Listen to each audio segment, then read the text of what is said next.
Madame, Messieurs, bonsoir et bienvenue à votre rendez-vous économique hebdomadaire, Graines de l'écho. Vous êtes bien sur Sud FM, Sen Radio. Quand le bâtiment va, tout va. Qui n'a pas déjà entendu ce vieil adage qui date du 19e siècle, qui est de Martin Nadeau, qui, pour la petite histoire, était maçon avant de devenir député, puis préfet, et qui pose la construction comme principal moteur de la croissance, capable d'entraîner et de faire prospérer le reste de l'économie. Pour beaucoup, cependant, cette formule est une confusion entre la cause et l'effet, puisque c'est en fait quand tout va que le bâtiment va. Pour dire que le bâtiment n'est pas le moteur spécial du dynamisme économique. Nous avons l'occasion d'en apprendre davantage avec deux spécialistes du BTP que Graines de l'écho a l'insigne honneur de recevoir. J'ai nommé M. Oumar Dir, président du syndicat professionnel des entreprises du bâtiment, SPEBTPS, affilié au Conseil national du patronat, le CNP, et M. Abdelkader Ndiaye, président du syndicat national des entreprises et travaux publics, SNBTP, affilié à la Confédération nationale des employeurs du Sénégal, la CNES, les deux plus grandes organisations patronales du pays, en cours de réunification. Monsieur Ndir, Monsieur Ndiaye, bonsoir et bienvenue dans Graines de l'écho. Bonsoir Malik, Bonsoir Malik. un plaisir de vous retrouver. Merci d'être là. Avec votre permission, messieurs, et pour la simplicité du débat, donc on va fixer une petite règle relative aux questions pour vous proposer qu'elles soient posées indifféremment à l'un ou l'autre qui pourra répondre, s'il le souhaite, sachant que certaines questions peuvent être adressées individuellement. D'autant plus que, comme je l'ai rappelé tantôt, vos deux organisations sont en cours de réunification, et ce sera d'ailleurs la première question. Comment se passe cette réunification et comment s'appellera la nouvelle organisation ? Je vous remercie Malik. Je voudrais tout d'abord en tout cas vous remercier pour votre invite au nom du président Ndir, au nom aussi de tous nos membres et au nom de tous les membres de la confédération respective. Me réjouir aussi de votre prestance parce que pour les questions économiques, parce que vous avez vu que dans notre pays, le débat politique a englouti tous les autres débats et le débat économique est très important. Pour commencer, nous acceptons d'emblée votre règle, Oui, là. voilà, parce que nous avons aussi l'habitude de partager des plateaux et je pense que nous avons une intelligence de communication à ce niveau. L'autre aspect concernant le le projet de réunification, il est en cours et il est très, très avancé. Ce que je peux vous dire, je voudrais laisser quand même la primeur de certaines informations à nos présidents de nos fêtières par élégance. Mais tout ce que je peux vous dire, en tout cas, le calendrier, vous avez été informé du protocole d'accord officiel de fusion qui a fait une large diffusion. Et de notre côté, en tout cas, la feuille de route qui avait été déclinée après cette signature est en train d'être respectée à la lettre. Et nous sommes pratiquement au finish. Nous sommes pratiquement au bout du rouleau. Et je peux vous rassurer pour qu'autant au niveau sectoriel qu'au niveau des fêtières, le travail est en train de se dérouler avec une mise en place d'une commission mixte paritaire avec un cahier de charges et des termes de référence qui sont respectés et ils se déroulent très très bien. Je vous rassure que donc, comme l'ont promis nos présidents, en tout cas dans les jours à venir, les mois à venir, en courant, avant même la fin du premier trimestre, comme nous l'avions annoncé de 2025, Inch'Allah, nous allons concrétiser ce projet de fusion. Soyez rassurés. J'espère avoir répondu à vos attentes. Tout à fait. Je laisserai mon collègue Oui. Omar vous compléter. J'aimerais bien qu'il, par exemple, qu'il réponde aux deuxième question. Est-ce à dire qu'on peut d'ores et déjà passer sur la précision de vos affiliations respectives? Merci Malik, cette question est intéressante. Mais je voudrais d'abord revenir sur votre phrase introductive qui battait en brèche la théorie économique keynésienne qui veut que ce soit les infrastructures, de manière générale, le bâtiment aussi, qui tirent l'économie. Je ne peux que vous contredire et vous confirmer que le bâtiment est le vrai moteur de l'économie nationale. Le bâtiment est un formidable levier de développement. Un État ne peut pas se construire sans physiquement installer des routes, des ponts, des infrastructures, des hôtels, des bâtiments administratifs et autres, ainsi que des logements. Lorsqu'on évoque le secteur de l'énergie, d'accord, c'est du pétrole, du gaz, mais c'est avant tout des infrastructures. Le transport, pareil, il y a tout un écosystème de transport qui nécessite l'érection d'infrastructures. Donc vous voyez que le BTP est non seulement un moteur, mais il est au cœur du développement économique d'une nation.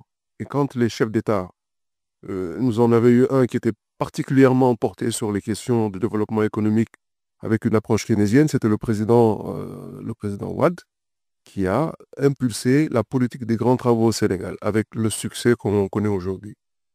Deuxième chose, mon frère et ami et aîné, le président Kader Ndiaye du SNBTP, vous a délivré un message, plutôt vous a donné quelques informations en primeur sur le processus de réunification. Il a raison de dire que nous allons garder certains éléments clés. Je le comprends très bien. Pour de nos deux confédérations respectives, mais ce que le président Kader Ndiaye et moi-même vous disons avec force, c'est que nos deux syndicats nous sommes d'ailleurs les moteurs de cette réunification. Je pense que nous avons accompli des pas décisifs. Nous sommes en totale phase sur l'approche, sur la méthode, et je pense que voilà, nous jouerons encore ce rôle de locomotive, de moteur au sein du monde syndical patronal sénégalais. Ah, mais c'est très bien.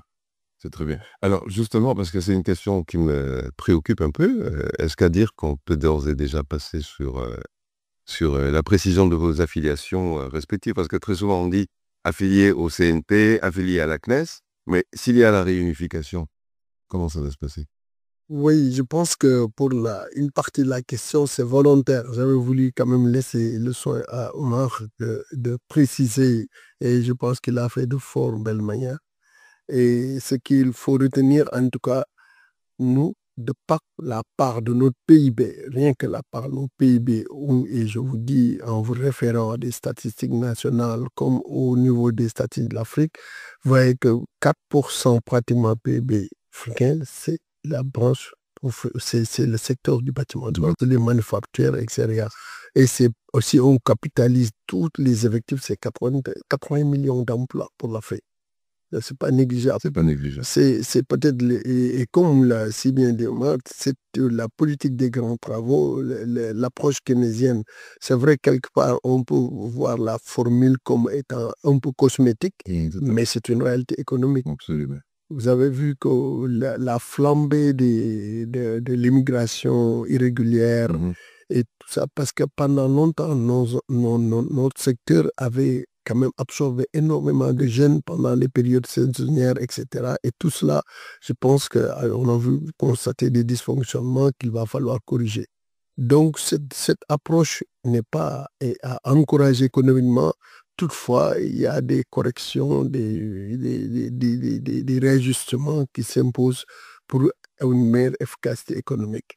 Maintenant, par rapport à la procédure de réunification, je pense que, Omar, avec votre permission, nous pouvons avancer par rapport à la réponse. Nous, vous savez qu'il y a une feuille de route qui a été déclinée, qui est valable pratiquement, qui a balayé toute la cartographie des organisations du patronat. Et on l'a fait ensemble. Et sur la base de ce recensement, c'est vrai qu'il y a des branches professionnelles, des secteurs économiques qui sont très, très, très sensibles et qui constituent pratiquement les piliers du patronat. Je pense que l'industrie, les bâtiments et les travaux publics, les travaux publics constituent pratiquement les deux piliers sur lesquels cette réunification est en train de se faire. Les industriels sont avancés de nous et comme on a dit, nous sommes les moteurs de cette réunification. Donc, à l'échelle sectorielle, puisqu'il s'agit de nous, nous sommes en train aussi, nous, de parachever notre modèle de réunification. Et je pense qu'il va inspirer aussi les autres fédérations affiliées. Donc, nous allons vers un schéma où peut-être nous allons avoir une fédération nationale Et dans cette optique, c'est vrai que le problème de l'identité respective va se poser et tout, mais ça ne se fera pas, cela ne se fera pas d'un coup. Il y aura une période de transition, Tout à fait. mais nous sommes entendus sur le schéma. Et depuis cette amorce, donc ce projet, nous sommes en train de travailler en commun, dans un bureau commun. Les questions, les activités, tout nous sont partagés. Nos présidents se concertent régulièrement, etc. Donc, et nous sommes en train de formaliser tout cela. Mais comme je dis, je ne faut pas aller plus loin. Absolument, oui. Mais sachez que à l'échelle, Ouais. c'est un processus. parce que vous savez que une confédération, c'est un regroupement de fédérations et d'organisations professionnelles. À l'échelle des fédérations, le travail est très avancé parce que les négociations sectorielles sont en train d'être bouclées. En tout cas, nous sommes en train de finaliser nos accords. C'est dans le processus en ce qui concerne la Fédération du bâtiment et du travail public. Et de notre côté aussi, nous sommes en train au niveau fêtière, la compilation est en train de se faire. Pratiquement, les projets sont de rédaction et la rédaction est presque à bout. Très bien. Donc, comme je voulais rassurer au début, c'est un projet qui suit son cours, Ouais, qui connaît un état d'avancement très convenable et conforme à notre agenda, conforme aussi à l'agenda qui avait été annoncé par nos présidents respectifs. Et je pense qu'il faut s'en réjouir. Parce que nous, le souci, c'est de rebooster le leadership du patronat. Tout à fait. Le souci, c'est de parler d'une seule voix. Absolument. Le souci aussi, c'est de fortifier le secteur Le privé. secteur privé. Voilà. Effectivement. C'est très bien. Si on rentre dans le vif, un secteur qui représente près de 200 000 emplois et 60 000, en comptant les contrats de sous-traitance et les travailleurs non déclarés, et qui sont menacés à travers la décision des autorités au mois de mai dernier de stopper tous les chantiers de la zone du littoral et sur 10 sites à Dakar, entraînant, dit-on, plus de 10 000 emplois perdus. Où en est ce dossier? Alors, une petite précision, le secteur du BTP sénégalais, c'est entre 500 000 et 600 000 emplois, directs et indirects. C'est bien au-delà des 200 000 que vous évoquez, qui sont peut-être un chiffre soit ancien, soit qui nous Arrête, petit, voilà. Mais globalement, les derniers chiffres que nous avons obtenus font plutôt état de 600 000 emplois, ce qui est quand même significativement important. Oui. Quand vous prenez la population active en âge de travailler, c'est considérable. Comme l'a dit le président Kader, on comprend un peu mieux pourquoi il y a tant de désespoir parmi la jeunesse, lorsque le bâtiment est affaibli, lorsque la plupart de la commande publique va dans les mains étrangères. Forcément, le secteur privé BTP sénégalais en souffre, et ce sont nos jeunes qui ne trouvent pas de travail et qui, malheureusement, cherchent des solutions. Alors, pour répondre à votre question, Oui, je demandais où en était ce dossier, mais pour prolonger sur la question, jusqu'ici, il n'y a aucun rapport qui n'a été produit par les autorités sur la situation. Mais est-ce qu'elles ont quand même pris des mesures d'accompagnement visant à aider les entreprises il n'y a eu aucune mesure d'accompagnement que je connaisse ou que le président Kader connaisse. Nous n'avons été ni consultés ni associés à cette prise de décision.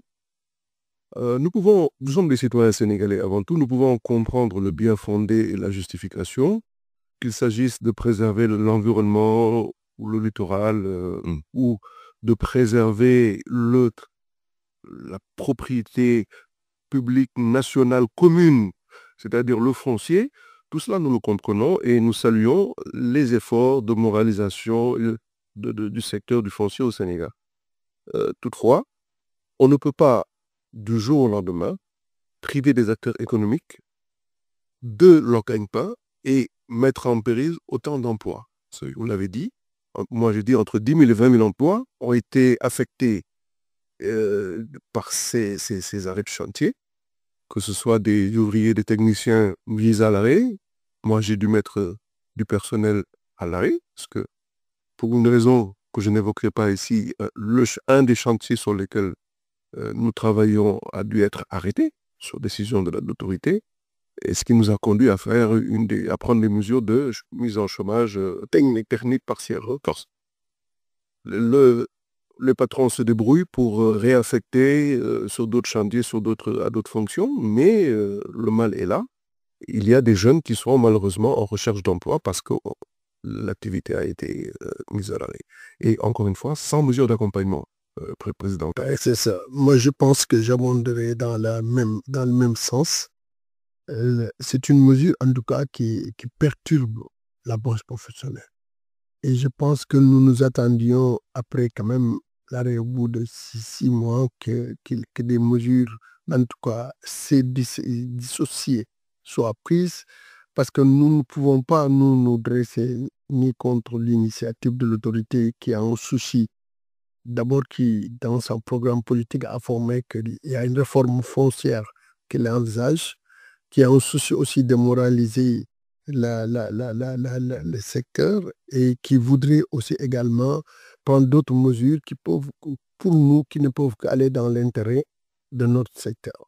Mais il faut voir que aussi la concertation a toujours été érigée en règle et on ne peut pas mettre aussi dans le même régime tous ces programmes. Peut-être parmi ces suspensions, mesures d'arrêt, il y a des acteurs qui devraient bénéficier quand même de beaucoup plus d'attention du fait qu'ils peuvent ne pas être dans le sillage des soupçons ou des dérives comme on pense sur ces projets. Et aussi, il faut aussi avoir un souci quand même de l'activité économique. Ouais. Aujourd'hui, vous avez vu que déjà nous sommes secoués par les nombreux décès que nous enregistrons, les jeunes qui prennent les pirogues, qui prennent la mer, qui prennent le désert pour aller trouver du travail. Le peu dont on dispose, je pense on devrait le valoriser et de manière quand même avec beaucoup plus de tact.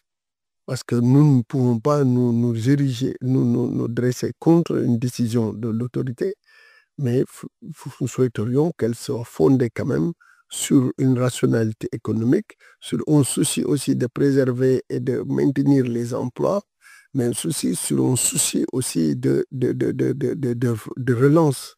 Parce que vous savez, ce que Omar, peut-être là où je vais compléter, Omar, vous savez, nous avons subi de plein fouet le Covid, la pandémie du Covid-19. Nos entreprises étaient carrément à l'arrêt par moment. Parce que vous avez vu que même vous, pour aller au travail, on vous interdisait de partir. Après, il y a eu les événements politiques 2021. 2019, 2021, je vous donne la parcelle. 2021, vous avez vu aussi, on a eu à avoir des perturbations politiques qui ont entraîné des perturbations économiques énormes et qui impactent forcément sur l'entreprise. Voilà. Après cela, c'est la récurrence des élections. Ouais. Dans ces périodes d'élection, aucune décision souvent politique, économique ne pouvait être prise que tant que avec le débat sur la DPG, sur beaucoup de choses. Vous voyez, est-ce que pouvez-vous s'imaginer la situation de l'entreprise? L'entreprise sénégalaise, surtout celle de BTP, va mal. Nous ne sommes pas là pour nous ériger en mur de lamentation mais nous sonnons l'alerte pour que les programmes, les projets et les chantiers qui méritent en tout cas d'être relancés, ouverts, le soient. Et qu'on arrête de stigmatiser les entreprises sénégalaises. Le débat, je pense, Omar l'a très bien posé. Quand vous voyez de 2019 à 2021, je parle par rapport à des statistiques, les marchés individuels qui ont été enregistrés, c'est 9 700 milliards de francs qu'ont contracté des entreprises étrangères au détriment de notre portefeuille. Comment voulez-vous avoir... La question, la mesure, elle est simple. Regardez dans notre pays. Est-ce qu'on peut, avec Watt, comment plus de 2000 milliards ont été injectés dans cette période. Avec Macky, plus de 10 000 milliards. Et pourtant, ça n'impacte pas sur notre économie. Le taux de croissance, on s'est toujours, la période de certains ministres des Finances, vous avez vu, on se vantait des taux de croissance de 5%, de 6%. Pourquoi cela n'a pas impacté sur les ménages et les entreprises?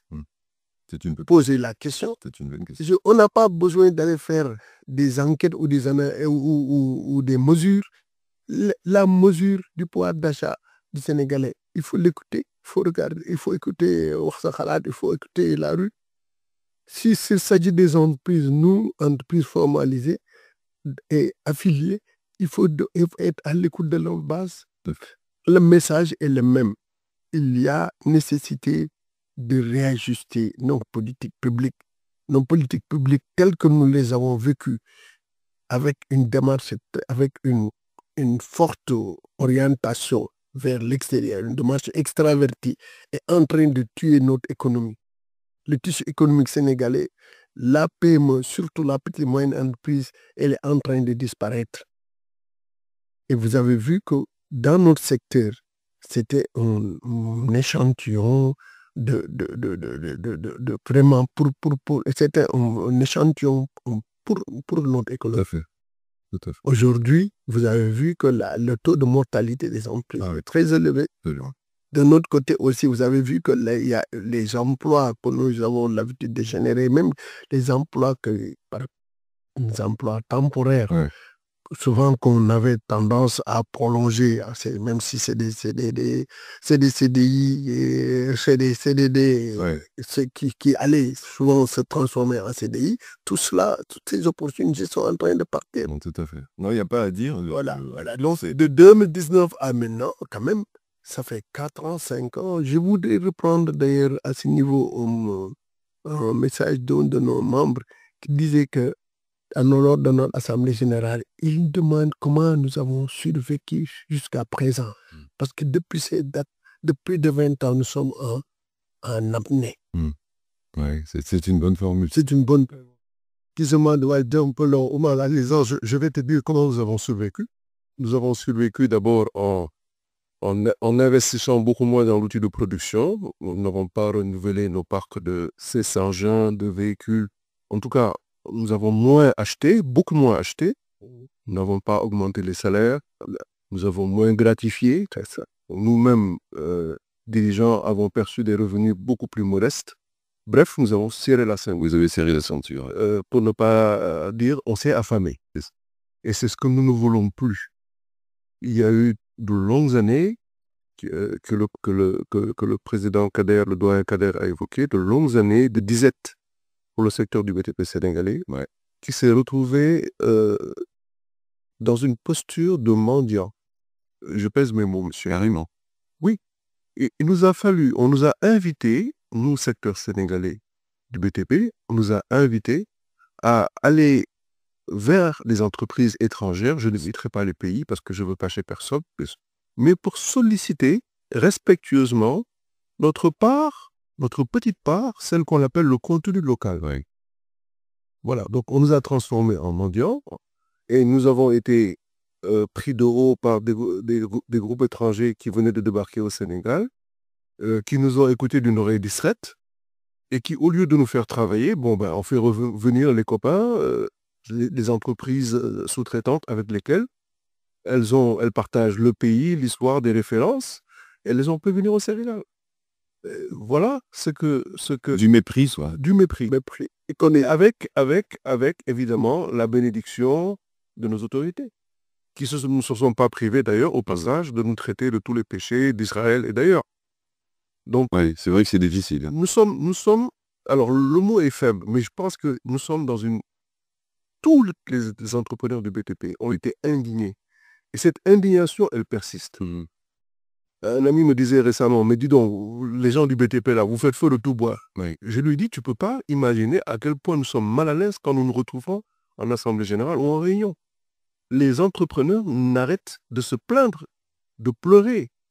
Et quand on voit les autorités qui en charge aujourd'hui actuellement, elles sont désireuses de faire des résultats, mais on ne souhaite pas, on ne veut pas que ça continue.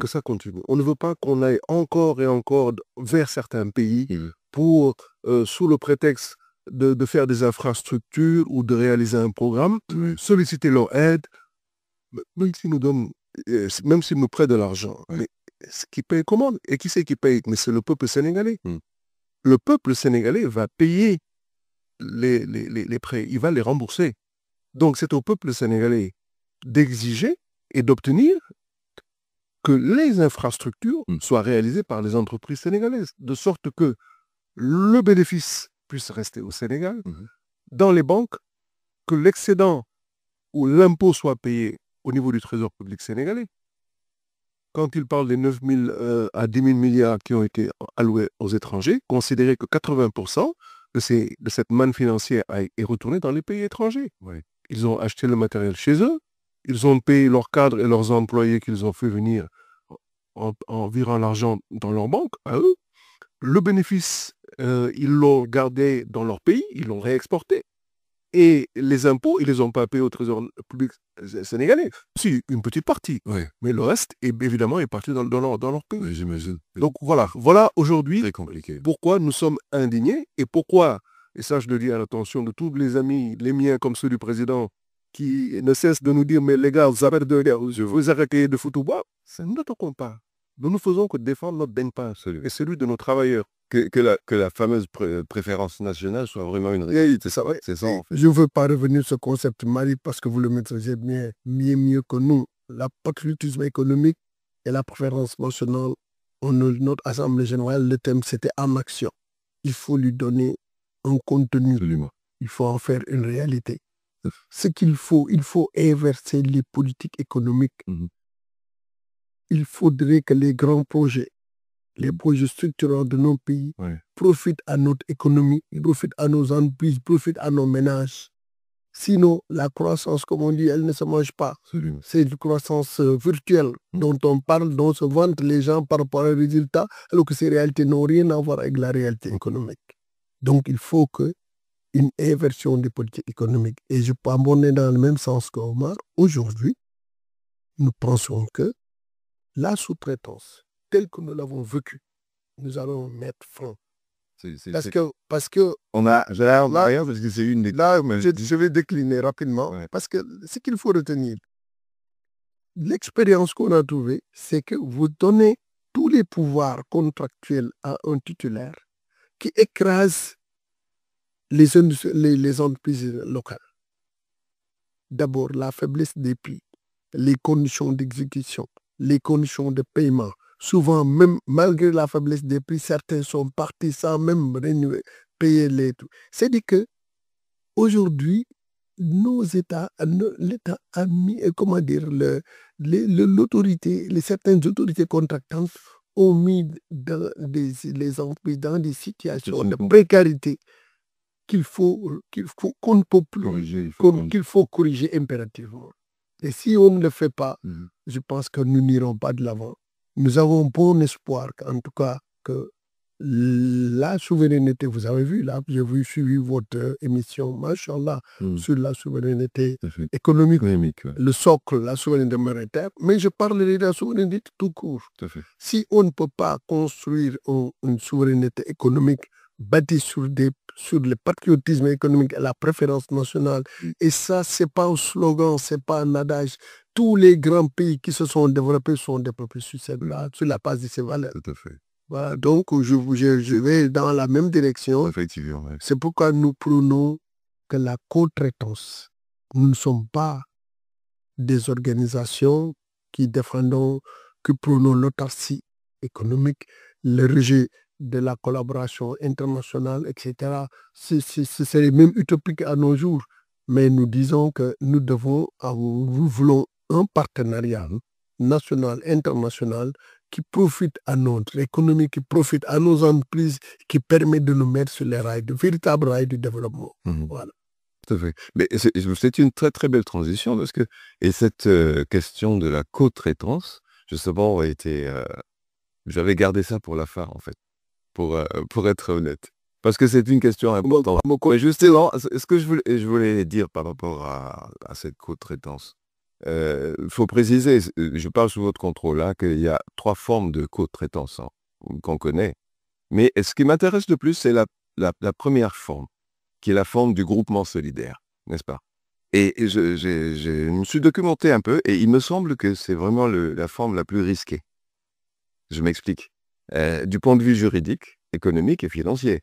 Parce que dans cette forme de co-traitance, chaque entrepreneur qui compose le groupement engage juridiquement sa responsabilité sur la bonne exécution du chantier dans sa totalité. Et chaque membre est donc tenu responsable des éventuelles défaillances d'un autre, même si chacun ne s'occupe dans les faits que de sa propre prestation. Ça me semble donc très risqué. Est-ce que, vous l'avez présenté tout à l'heure, la situation du BTP au Sénégal, est-ce que ça, c'est pas trop risqué vraiment pour vous? Je laisse le soin au Oumar, après je vais revenir faire le compléter. Mais question très pertinente. Non, allez-y. Je vais parler à titre personnel. D'un point de vue idéologique, d'un point de vue philosophique, je rejette avec fermeté toute forme de groupement solidaire avec des entreprises non sénégalaises. D'un point de vue philosophique et idéologique, la commande publique sénégalaise, elle doit échoir aux entreprises de travaux publics, de BTP et de travaux publics sénégalais. Ouais. D'autant plus que ce sont des entreprises qui ont toutes les qualités et toutes les qualifications pour pouvoir exécuter tout type de travaux publics au Sénégal. Ah oui. Nous avons l'une des meilleures écoles polytechniques d'Afrique. Ouais. Elle est excellente. Elle a produit des générations et des générations d'ingénieurs qui sont partout en Afrique et même au-delà de l'Afrique subsaharienne. Cette école-là, elle a été mise sur les fonds baptismaux par le président Senghor et jusqu'à présent, elle fabrique, le président Kader va me corriger, je sais mais qu'il me pardonne ça, mais c'est une fabrique de cerveau. C'est une fabrique de cerveau. Et grâce à cela, on a pu construire toutes les infrastructures de ce pays. On ne peut pas tout d'un coup décréter, parce qu'une autorité vient, décrète qu'ils sont incapables, il faut faire venir les étrangers. Ce qui est faux. Parce que ce sont des jeunes ingénieurs sénégalais qui sont recrutés dans une certaine mesure par ces entreprises étrangères. Ouais. Évidemment avec quelques cadres étrangers ou beaucoup de cadres étrangers plus ou moins. Tout cela simplement pour vous dire que les entreprises sénégalaises sont suffisamment outillées pour le faire. Elles ont toute la compétence. Nous avons toutes sortes d'entreprises, des très grandes, des moyennes et des petites. Souvent, ce qui est reproché, entre parenthèses, à ces entreprises, c'est la qualité surtout. Il n'y a aucun problème de qualité. Il y a juste un problème de moyens et d'encadrement.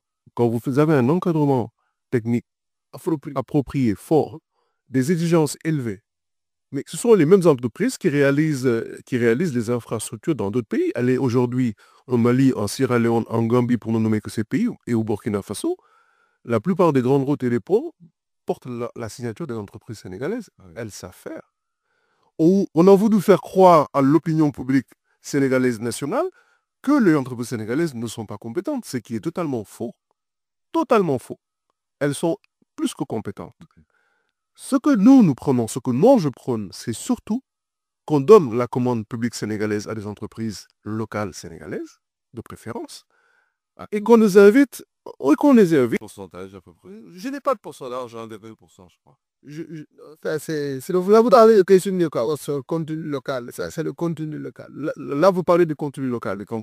Je dis simplement que, quelle que soit la nature des travaux, on l'a confié à l'entreprise sénégalaise, on lui laisse le choix d'aller chercher, si elle le veut, en partenaire, une entreprise partenaire ou des experts. Cela se fait également. Ouais. Dans d'autres pays, au lieu de contracter en joint venture avec une autre entreprise étrangère, on va prendre des experts. Okay. Si on a besoin de réaliser des infrastructures de dernière génération, qu'on a besoin d'un certain nombre de compétences, on laisse le choix à l'entreprise sénégalaise d'aller chercher ces compétences, de bien les rémunérer et ensuite de les congédier et qu'elles partent chez elles. Ce qui fait que la référence reste à l'entreprise nationale sénégalaise. Tout à l'heure, ce que vous avez dit, quand vous parlez du pourcentage, vous faites certainement référence au contenu local. C'est une notion qui est à bannir. C'est une notion qui est galvaudée, qui a été détournée de son objectif. Lorsque nous n'avons pas de compétences dans un secteur privé, dans un secteur particulier, comme par exemple le secteur du pétrole, on pouvait envisager au début, en phase d'amorçage de l'exploitation du pétrole, on pouvait concevoir que des entreprises étrangères puissantes et connaisseuses puissent l'idée, l'exploration et la production de pétrole, en leur demandant de mettre aussi à contribution les entreprises locales, on leur sous-traite quelque chose, et puis on les laisse maturer et devenir capables de prendre en charge 100% de la production, de l'exploration de la production. Lorsqu'on fait une extension abusive de cette notion de contenu local dans tous les secteurs économiques sénégalais, donc le postulat est que 80% de la commande publique maintenant appartient aux étrangers, échappe complètement au secteur privé sénégalais, et on considère comme normal de ne réserver que 20% de la commande publique aux entreprises sénégalaises. Ça n'a aucun sens. C'est totalement illogique et c'est un manque de souveraineté et de patriotisme économique évident. Pardon, Président Kader, je me suis un peu emporté, mais... Non seulement vous équilibrez ça, vous équilibrez le temps de parole, mais de notre côté aussi, je pense que votre développement est très pertinent. Ce qu'il faut retenir pour la question donc de l'implication des entreprises, l'entreprise sénégalaise, lors de la réforme de notre système de marché public, nous nous étions battus pour que la part de commande publique revienne aux entreprises sénégalaises, aux entreprises communautaires. Et ça, je pense que ce combat-là, il est toujours là et on va continuer à le mener. On ne peut pas, les ressources budgétaires qui émanent de nos impôts, qui émanent de nos richesses, de notre patrimoine, ne peuvent pas être comme ça affectées à des étrangers au détriment des intérêts nationaux. Je pense que c'est un principe même qui heurte. Aujourd'hui aussi, nous sommes dans une dynamique de souverainisme. Il faut qu'on aille jusqu'au bout de la logique du souverainisme. Il faut qu'on arrête de sacrifier l'entreprise sénégalaise. Et ce combat, je pense que si ceux qui sont là ont pris conscience de lui, qu'ils sachent que nous sommes en phase avec l'autorité sur ces choix politiques. Tout à fait. Parce que c'est des choix de rupture. Vous avez vu l'exemple de votre invité pour l'approche monétaire, Djibouti. Le Sénégal, on dit que le Sénégal n'est pas un petit pays. Le Sénégal a tellement d'atouts sur le plan économique, sur bien d'autres plans qu'aujourd'hui, nous devons nous mettre sur les rails de développement. Depuis notre indépendance jusqu'à nos jours, nous avons travaillé dans un système qui n'a fait qu'amplifier notre pauvreté. Regardez le taux de pauvreté, malgré tous les efforts de développement qui ont été faits. L'heure est venue de changer de paradigme, d'opérer des ruptures. Elles seront douloureuses, mais il faut y aller dans ce sens. Messieurs, je vous rappelle que vous suivez Graines de l'Écho. Nous avons deux éminents invités, Monsieur Oumar Dir, qui est président du syndicat professionnel des entreprises du bâtiment, le SPEBTPS, CNP, et Monsieur Abdelkader Ndiaye, président du syndicat national des entreprises et travaux publics, SNBTP, qui est affilié à la CNES. Allez-y, monsieur Ndiaye. Donc, je pense que je vais dans le sens où on était où encore? On était toujours sur la commande publique. Cela, non, si vous le permettez, moi je vais enchaîner. C'est vrai que dans votre secteur, il y a moult problèmes, dont ces problèmes qu'on vient d'évoquer. Mais à mon avis, vous ne parlez pas suffisamment, ou presque jamais en tout cas, des goulots pour le secteur. Voilà, c'est ça. Parce que j'étais dans cette dynamique, si vous me permettez, parce que je me perdais un peu le fil. Vous avez parlé des problèmes de la qualité. Mais faites le bilan. Vous avez vu les rapports des codes de contrôle sur l'exécution des contrats qu'on a confiés à des étrangers. Et vous avez vu le rôle du politique dans ces contrats. Oui, je crois que le politique est assez impliqué. Et pourquoi nous sommes actuellement dans notre processus, dans le cadre du processus de notre réunification, nous avons fait de l'assainissement du secteur du bâtiment public une bréviaire. Ouais. Parce que les problèmes de non-qualité, tout ça, vous parlez, c'est l'apanage des entreprises non professionnelles. Aujourd'hui, Malik, vous pouvez tout de suite vous transformer en un Absolument, c'est ce que j'ai mais effectivement, ça c'est Donc, un problème. dès aujourd'hui, en plus, tous les travers qu'il y a eu dans les procédures Ouais. de passation, Tout à fait. qui sont aujourd'hui exposés au grand public, mais ne peuvent pas nous être imputables, Tout à fait. pas être entreprise professionnelle. Faisons bien la part des choses. Dans toute profession, c'est vrai qu'on me dit qu'il peut y avoir des brebis galeuses, etc. Mais arrêtons cette généralisation aveugle sur des entreprises qui ont pignon sur rue, qui sont des professionnels, qui se battent jour et nous, qui se sont battus à la sueur de leur front pour mettre en place des biens sociaux qui peuvent être des outils vraiment véritables de développement. Tout à fait, mais à ce niveau, Donc, est-ce que c'est à l'État? maintenant, Donc, je dis que le premier manquement déjà au niveau de l'État, Ok. dans le code des marchés, pour postuler un marché de travaux, marché public en matière de travaux de construction ou dans le secteur du bâtiment public, vous devez disposer d'une attestation de qualification et de classification. Donc, c'est l'autorité même au niveau même de la régulation. Il y a une violation, on ferme les yeux sur une violation. Nous, secteur BTP, en tant qu'acteur, nous avions vu l'importance de cet enjeu. Nous nous étions battus pour que la classification, ce dispositif soit mis en place. On a participé avec l'ARMP, à l'époque maintenant c'est qui est devenu l'ARCOM, pour mettre en place ce dispositif. Toutes les propositions sont dans les tiroirs de l'ARMP. C'est le ministre, l'ancien ministre Seydou Sissal, qui était le consultant pour ce projet. Et connaissant bien le secteur, connaissant bien la matière. Ce dispositif de clarification, on ne veut pas le mettre en place parce qu'on ne veut pas de la transparence. On ne veut pas de l'ordre dans notre secteur. Et c'est ce désordre aujourd'hui qui est la source de tous les maux que nous sommes en train de voir. Donc, arrêtons d'accuser nos entreprises et le secteur du bâtiment public. La qualité, c'est la prestation, c'est toute une chaîne. Que tous les acteurs dans nos secteurs sont pluriels, multisectoriels.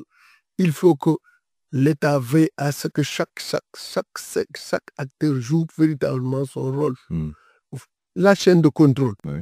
Ce qu'on ne dit pas dans les rapports, par exemple, de contrôle, c'est la faiblesse des études, la faiblesse aussi du contrôle. Le contrôle, le contrôle aujourd'hui, par exemple, je pense qu'on devrait, dans la revue de passation, dans les revues de conformité, par exemple, passation, que l'audit technique soit érigé en règle. Parce que vous avez vu l'état d'avancement de certains chantiers. Je prends l'exemple de l'assainissement. Vous avez vu pour les inondations. On a dépensé, le président a dit, 400 milliards. On n'a même pas 12% de taux d'exécution. Qui est responsable? C'est l'État qui est responsable. Même vous, en tant que particulier, est-ce que vous allez injecter votre ressource dans un projet avec autant de consistance et vous retrouvez avec de si faibles taux d'exécution? Donc, excusez-moi. Donc, voilà, je voulais juste vous dire que il faut que l'on arrête de diaboliser le secteur du bâtiment intérieur. Je veux vous dire que le Sénégal, en matière de travaux publics, c'est un label. Le label africain en matière de travaux publics, de la maîtrise de la technologie, construction, le Sénégal est un modèle. C'est un label. On doit aujourd'hui promouvoir le label Sénégal.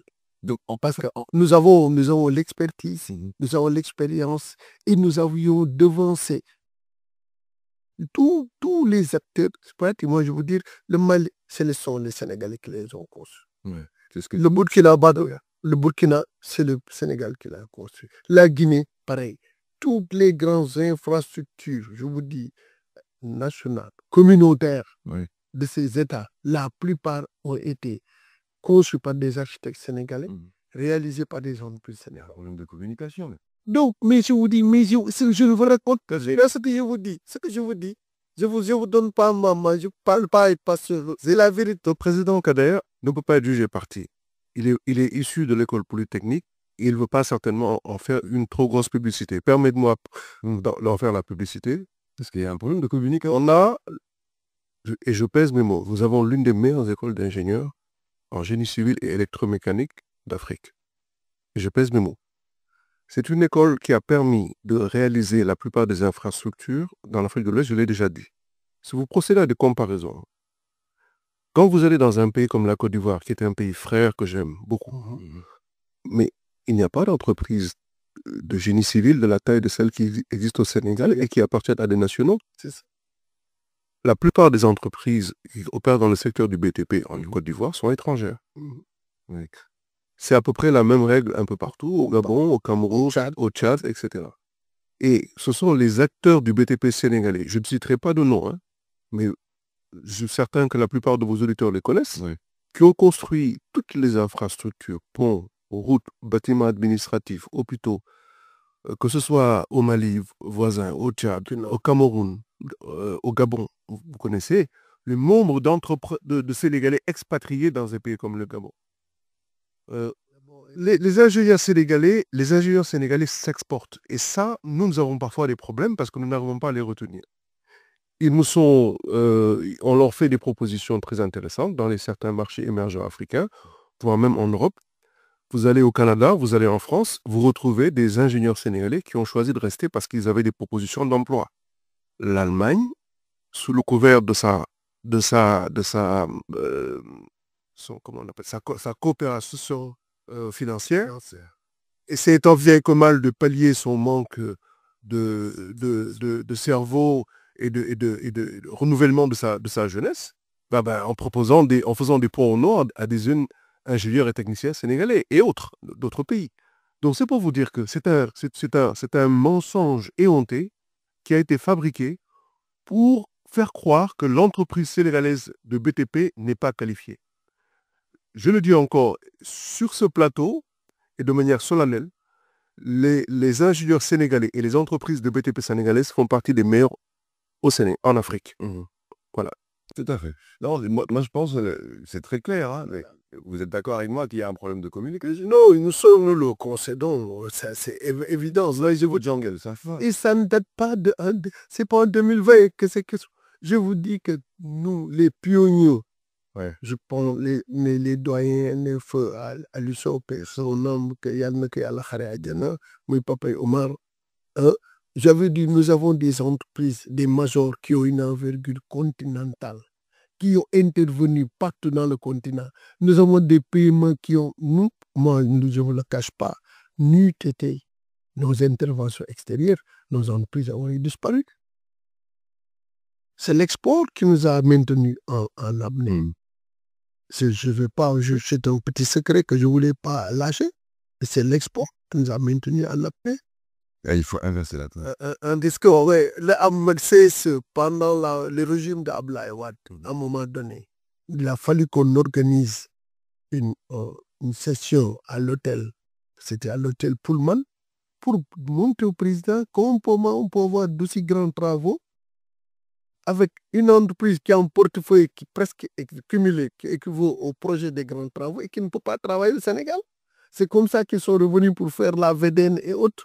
Je vous dis qu'aujourd'hui, nous sommes diabolisés par ceux qui sont épinglés par les rapports. Je vais parler même, je vais atténuer mes propos, mais je vous dis parce que vous avez vu que c'est normal. Souvent, le politique a besoin d'être alimenté. Parce que pour alimenter son clientèle, le politique, à travers ça, c'est pourquoi ils se battent corps à cri pour accéder à la manne financière publique. Et je suis heureux qu'aujourd'hui, qu'on soit dans le Djoubal Djoubanti, parce que nous, on était là-dedans. Ils nous ont trouvés là-dedans. On ne le cache pas. Mais nous avons gardé notre dignité, nous avons gardé notre vie. Je ne peux pas dire que nous sommes tous blancs comme neige. Oui, bien sûr. Parce que vous avez la corruption est un phénomène qui gangrène tous les secteurs économiques. Mais c'est une les pays, non. Je voulais anticiper pour vous dire que Nous n'avons pas peur. Il n'y a pas de question tabou. Exactement. Ouais. C'est des secteurs qui gangrènent tous les secteurs économiques, tous les pays. Mais ce qu'il faut arrêter, comme me disait un de mes amis, vous avez un confrère européen, il me dit, tu as vu le pont là? Il me regarde, on me montre un pont. Il me dit, si ce pont était réalisé par un Africain, tu n'aurais pas trouvé de pont. Tu allais trouver quelques traversées et tout. Ouais. Mais tu as vu que le pont, on l'a réalisé, mais c'est sûr que tout le monde a mangé. Mais dans la discrétion. Et alors, je ne veux pas dire que je dépasse un truc, mais en Afrique, on te montrerait la place du pont sans projet. Oui, le financement, il a été entièrement consommé. Je dis qu'il y a certaines choses, nous ne sommes pas là pour soutenir l'insoutenable. Ouais. Il y a des ruptures à opérer. Nous sommes en phase avec les autorités, mais là où nous voulons insister, c'est d'abord, c'est une pierre que je jette dans la mare, le cadre de concertation avec le nouveau régime pose problème. Nous avons, comme l'a dit, on subit des décisions, nous n'avons pas d'interlocuteur. Ah, ça, c'est grave. Non, je le dis parce qu'on a laissé tous les messages maintenant. Nous avons besoin d'avoir un cadre formalisé d'échange. Ça évitera qu'on traite certaines questions sur la place publique via les médias. De notre côté, je pense qu'avant les prises de décision, l'autorité sera beaucoup plus outillée, beaucoup plus informée, beaucoup plus imbibée de certaines réalités de notre secteur avant de plonger dans certaines décisions. Donc, nous réclamons à corps et à cri la mise en place des cadres de concertation, tant au niveau sectoriel qu'au niveau supérieur. Voilà. Ok, mais excuse-moi, j'ai abusé de là. En fait, c'est pas ça du tout. Parce qu'on ne pouvait pas faire une meilleure conclusion. C'est vrai que on est à la fin du temps, malheureusement. Mais je pense que vous pouvez ajouter juste 2 mots très rapidement, monsieur Ndi, rapidement. Oui, très rapidement. Le doyen Kader Ndiaye vient de lâcher le maître mot. Il faut une concertation pour définir un Sénégal des travaux nouveaux, un Sénégal des travaux bâtis sur le socle de la nouvelle politique qui se résume en 3 mots, Djoub, Djoubol, Douganti. Ok. Très bien. Formidable. Je pense qu'Omar a dit l'essentiel. N'est-ce pas? Je ne veux pas abuser. En tout cas, moi, ce que je veux dire, en conclusion, j'insisterai sur de constater, de saluer donc la prise de conscience de nos gouvernants, inscrivent le développement du secteur privé national en priorité absolue dans les politiques publiques. Il reste à mettre en œuvre cet engagement. Très bien. Au Sénégal, on annonce beaucoup de belles choses, mais nous, maintenant, ce que nous attendons, c'est la mise en œuvre, c'est la réalité in concrète. C'est très bien. Voilà, je vous remercie. C'est très bien. C'est ce qui mettra un terme ce soir à Graines de l'Écho. Madame, Messieurs, je rappelle que le germe que nous avons planté ce soir était relatif au BTP, secteur crucial de l'économie qui pèse environ 500 milliards de francs CFA et qui traverse des secousses que nous espérons passagères quant aux perspectives à l'horizon, notamment du côté du secteur privé dont nous avons eu le plaisir de recevoir 2 dignes représentants. J'ai nommé M. Oumar Ndir, président du syndicat professionnel des entreprises du bâtiment, le SPEBTPS, et M. Abdelkader Ndiaye, qui est président du syndicat professionnel des entreprises. Syndicat national des entreprises. Alors, je mets ça. Excusez-moi, président du syndicat national des entreprises et travaux publics, SLBTP, pardon, affilié à la Confédération nationale des employeurs du Sénégal, la CNES. Merci, messieurs, encore d'avoir bien voulu accepter notre invitation. Merci à Paplaï pour la réalisation. Madame, Monsieur, grand merci à vous. Une autre graine sera plantée vendredi prochain avec le même plaisir. D'ici là, prenez-en de la graine et portez-vous bien. Au revoir.